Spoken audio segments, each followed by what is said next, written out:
ఏమన్నా అంటే అన్నామంటారు కానీ మన శరీరం గురించి మనకు తెలియకపోతే ఎవరికి తెలుస్తుంది చెప్పండి.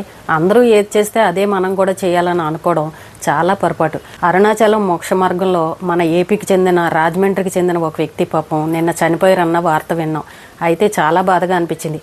ఇక్కడ ఏంటంటే మోక్షం దొరుకుతుంది కదా అని చెప్పేసి గిరి ప్రదక్షిణ చేసే వాళ్ళందరూ కూడా వాళ్ళ పర్సనాలిటీ గురించి ఆలోచించకుండా ఆ మోక్ష మార్గం గుండా వెళ్ళాలన్న ప్రయత్నం చేస్తున్నారు. కొంతమంది లావుగా ఉన్నా సరే అక్కడ ఊపిరి బిగించుకుని బయటకు రాగలుగుతారు. కానీ అందరికీ అదే సాధ్యం అవుతుందని మాత్రం ఇలాంటి ప్రయోగాలు చేయకండి.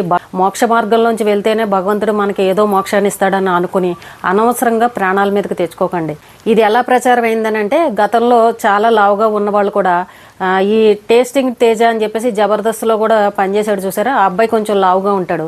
ఆ అబ్బాయి కూడా నేను అరుణాచలంలో మోక్ష మార్గంలోంచి ఈజీగా బయటకు వచ్చేసానని చెప్పేసి కొన్ని వీడియోలు పెట్టేసరికి లావుగా ఉన్న వాళ్ళు కూడా ప్రయోగాలు చేయడం మొదలుపెట్టారు. చూడండి, కొంచెం లావుగా ఉన్న వాళ్ళకి ఏంటంటే ఆయాసం, ఊపిరితిత్తులు బాగా గాలి పీల్చుకోపోవడం ఇలాంటివన్నీ ఉంటాయి.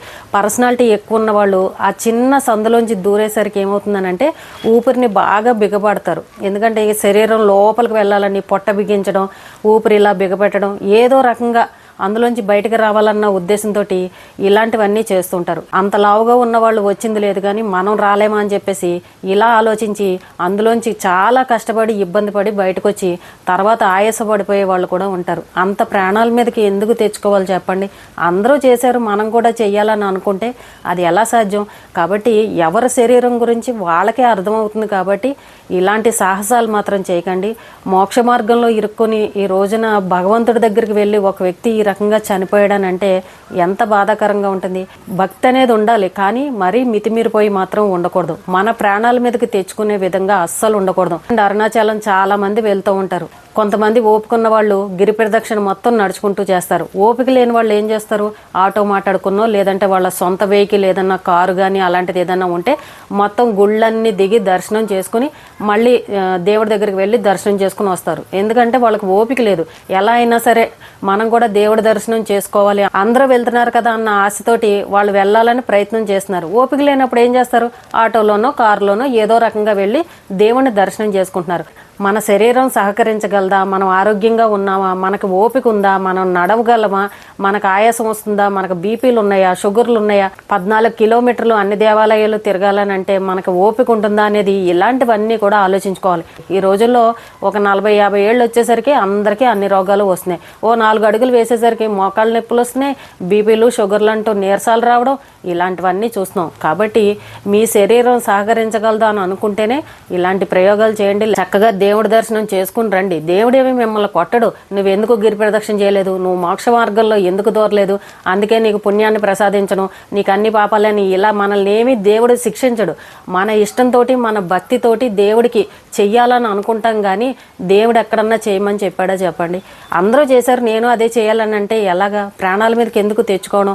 ఈ సోషల్ మీడియా వచ్చిన తర్వాత ఎలా అయిందంటే చాలా లావుగా ఉన్న వాళ్ళు కూడా మోక్ష మార్గంలోకి దూరి బయటకు రావడం, ఇదిగో నేను వచ్చానని ఆ వీడియోలు సోషల్ మీడియాలో పోస్ట్ చేయడం, అవి చూసి మిగిలిన లావుగా ఉన్న వాళ్ళు కూడా ఇలాగ నేను కూడా వెళ్ళాలని ఏదో ఆశపడి వెళ్ళడం ఇలాంటివన్నీ చేస్తున్నారు. వాళ్ళకు కుదిరిందని మీకు కూడా కుదరాలని అంటే ఎలా కుదురుతుంది?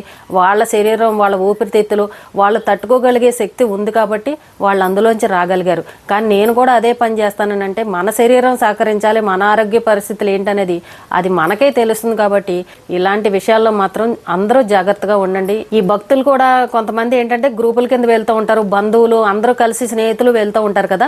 ఒకరు ఇలా దూరగానే వెనకాల వాళ్ళు ఆలోచించారు అనుకోండి, అమ్మో నేను అందులోంచి బయటకు రాగలనా, నేను లావుగా ఉన్నాను కదా అని అన్నారు అనుకోండి, వెనకాల ఉన్న స్నేహితులు కానీ ఈ బంధువులు కానీ ఏమంటారంటే ఏం కాదు, టేస్టింగ్ తేజ లాంటి వాడే బయటకు వచ్చాడు, నువ్వెందుకు రాలేవు, ట్రై చేయి వచ్చేస్తావు, కొంచెం ఊపిరి బిగపెట్టు, కొంచెం కాలు ఇలా పెట్టు, కొంచెం నడివి ఇలా వంగదియ్యి, చక్కగా ఈజీగా వచ్చేస్తావు, ఇది పట్టుకో అది పట్టుకో అని ఇలాంటి ఉచిత సలహాలన్నీ వెనకాల ఉన్న వాళ్ళు ఇస్తూ ఉంటారు. మన వెనకాల ఉన్న వాళ్ళు ఫోర్స్ చేశారు కదా అని చెప్పేసి లావుగా ఉన్న వాళ్ళు కూడా మోక్ష మార్గంలోకి దూరి ఇబ్బందులు పడద్దు, ప్రాణాల మీదకి తెచ్చుకోవద్దు. ఆ మోక్ష మార్గంలోకి వెళ్ళనంత మాత్రాన దేవుడు మిమ్మల్ని మనల్ని ఏదో చేసేస్తాడని, మన జీవితం ఇంకా కోల్పోయినట్టు, మన పాపాలు ఏవి పోవని అన్నట్టు ఇలాంటి భ్రమల్లోకి మాత్రం వెళ్ళకండి. మీకు చేతనైనంత వరకే దేవుడి దగ్గరికి వెళ్ళి చక్కగా దర్శనం చేసుకోండి. శివయ్య ఏమి కొట్టడు మిమ్మల్ని.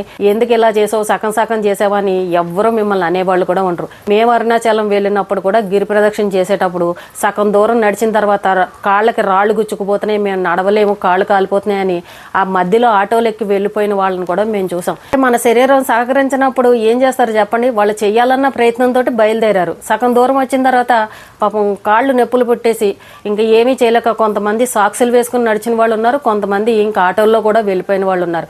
భగవంతుడు ఏమన్నా చేస్తాడా అలాంటి వాళ్ళని?